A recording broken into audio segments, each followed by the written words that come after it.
Today, we're going to take a look at multi-band compression and how it can give you control over your mix. Let's go. So here I'm using the FabFilter Pro MB. This is the best multi-band compressor I've ever used. Now, a multi-band compressor will have the frequency ranges set out at the bottom like this, just like an EQ plugin. But you have usually about 6 mini compressors built within that plugin. And each of these mini compressors can control a specific part of the frequency spectrum. So you could compress an unruly low end or compress the cymbals in the high end, giving you incredible control over your mix. So in terms of control, your range is basically your gain reduction, setting how much you are prepared to compress. You should have a hard or soft knee control, setting the transition from compression to no compression. The look ahead will analyze your sound in advance and determine what to do, and this can give really clear and precise results. Turn on oversampling if you've got a lot of high frequency information in your mix, and this will help retain the clarity. And in this plugin, you have 3 different phase modes.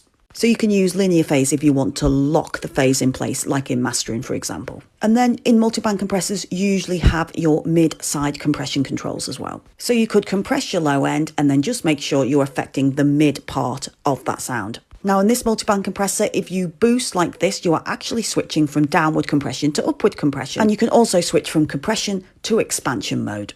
Now I have my own presets that I use for this multi-band compressor, so they're just ready to go. So let's take a look at some of them. So first up, I'm going to use this preset to add polish and control to a lead vocal. First plugin in this vocal chain is some surgical EQ to deal with unwanted frequencies. Then an 1176 to really bring the vocal to the forefront. And then I've loaded this preset of mine, which I use on a lot of pop vocals. It works really well. It really tightens the lower end frequencies and really brings out the mids. Then 3 analog tonal EQs to smooth out the vocal. Take a listen. 3, 2, 1, now let's go. Ladies, let's get this show on the road.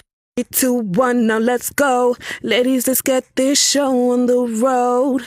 Next, we're going to use one of my favourite presets for adding punch, depth and presence in mastering. First up on my mastering chain is a surgical EQ, a freebie from Isotope. Then I'm using my add depth and dimension preset to really control the low end, make it sound really tight and bring in focus to the mids and upper frequencies.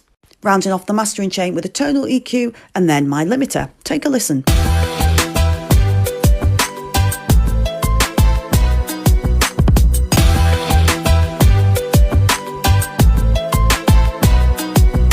In this next example, I'm going to tighten up a bass from a patch I'm using in Serum. Really simple, tightening up the low